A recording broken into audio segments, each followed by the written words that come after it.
दोस्तों, आज के इस विश्लेषण में हम एक ऐसी खबर पर बात करने वाले हैं जो सच में आपको अंदर तक झकझोर कर रख देगी। महाराष्ट्र से एक बेहद दुखद और हैरान कर देने वाली घटना सामने आई है। ये कोई आम खबर नहीं है, बल्कि एक ऐसा पारिवारिक विवाद है जिसका अंत बहुत ही भयानक त्रासदी के रूप में हुआ। तो चलिए बिना देर किए सीधा इस घटना के तथ्यों पर नजर डालते हैं और समझने की कोशिश करते हैं कि आखिर वहां हुआ क्या था। खबर का जो मुख्य तथ्य है वो अपने आप में ही दिल दहला देने वाला है। आरोप है कि महाराष्ट्र में एक शख्स ने घरेलू विवाद के चलते अपने ही माता पिता की बेरहमी से हत्या कर दी। मतलब एक बेटा अपने ही जन्मदाताओं की जान ले ले, ये सोचना भी कितना मुश्किल है ना। ये कोई साधारण अपराध नहीं है। बंद दरवाजों के पीछे का तनाव जब इस कदर बेकाबू हो जाए तो वो कितना खतरनाक रूप ले सकता है, ये घटना उसी का एक खौफनाक सबूत है। अब इसके पहले कि हम गहराई में जाएं, आइए इस घटना के बुनियादी तथ्यों को समझ लेते हैं। ये वाकया हुआ है महाराष्ट्र के धुले जिले में शिरपुर इलाके की महावीर सोसाइटी में। जिस व्यक्ति पर एक गंभीर आरोप लगा है उसका नाम चंदन इंद्राम महतो है, और जिन लोगों में अपनी जान गंवाई, बदकिस्मती से वो कोई और नहीं बल्कि उसके अपने माता पिता हैं, रंजू देवी महतो और इंद्राम महतो। सोचिए, ये सब बिल्कुल एक आम से दिखने वाले पड़ोस और एक सामान्य परिवार के बीच हुआ है। तो आखिर ये सब शुरू कैसे हुआ? चलिए उस शुक्रवार के घटनाक्रम पर नजर डालते हैं। दिन की शुरुआत काफी अच्छी हुई थी। माता पिता अपनी बेटी की शादी जैसे एक बेहद खुशी के मौके से घर लौटे थे।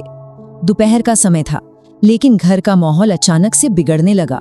दोपहर होते होते उनके बीच किसी बात को लेकर एक तीखी बहस शुरू हो गई, और शाम होते होते ये बहस इतनी ज्यादा बढ़ गई कि इसने एक जानलेवा हिंसा का रूप ले लिया। शादी की खुशियों वाला घर चंद घंटों में ही एक भयानक अपराध स्थल में बदल गया।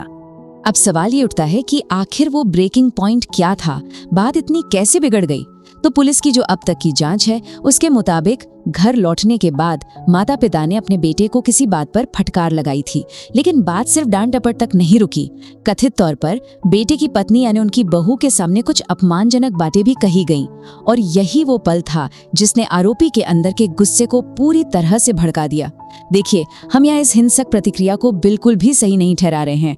हम बस आपको वो वजह बता रहे हैं जिसे पुलिस ने इस पूरी घटना का मुख्य कारण माना है। इस घटना का सबसे खौफनाक पहलू ये है कि अचानक आए गुस्से में घर में रखी कोई आम सी चीज भी कितने जानलेवा साबित हो सकती है। आरोपी ने कोई पहले से प्लान करके हथियार नहीं खरीदा था। उसने वार करने के लिए घर में रखे एक मूसल का इस्तेमाल किया। जी हाँ, वही मूसल जिससे हम रसोई में मसाले वगैरह कूटते हैं। गुस्से के उस अंधे पल में रोजमर्रा इस्तेमाल होने वाली वो आम सी चीज एक घातक हथियार बन गई। ये सोचकर ही रोंगटे खड़े हो जाते हैं। और इस क्रूर हमले का जो नतीजा निकला वो बेहद दुखद था। मूसल से किए गए उन लगातार और जोरदार वारों की वजह से माता पिता दोनों के सिर में बहुत ही गंभीर चोटें आईं। हमला इतना अचानक और तेज था कि उन्हें संभलने या किसी तरह की मदद मांगने का मौका ही नहीं मिल पाया, और इसी वजह से रंजू देवी महतो और इंद्राम महतो की मौके पर ही मौत हो गई। ये एक बहुत ही कड़वा सच है कि एक पल का वो अंधा गुस्सा कैसे हमेशा के लिए अपनों की ही जान का दुश्मन बन जाता है। इस रोंगटे खड़े कर देने वाली वारदात के तुरंत बाद क्या हुआ?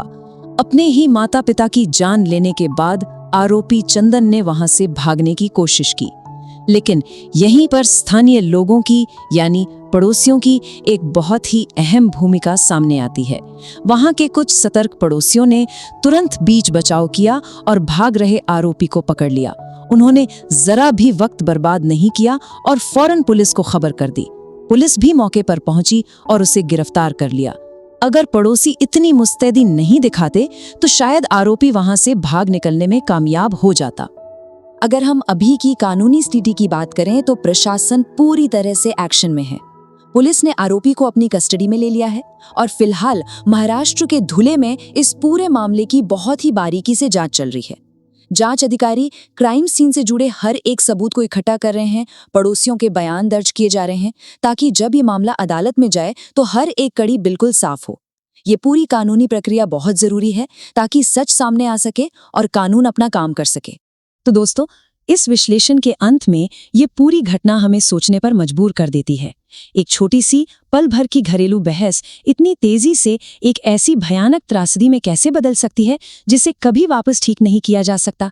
ये सिर्फ एक क्राइम की खबर नहीं है, ये हमें दिखाती है कि जब हमारी समझदारी और बातचीत की जगह हमारा अनियंत्रित गुस्सा ले लेता है तो उसके कितने विनाशकारी परिणाम हो सकते हैं।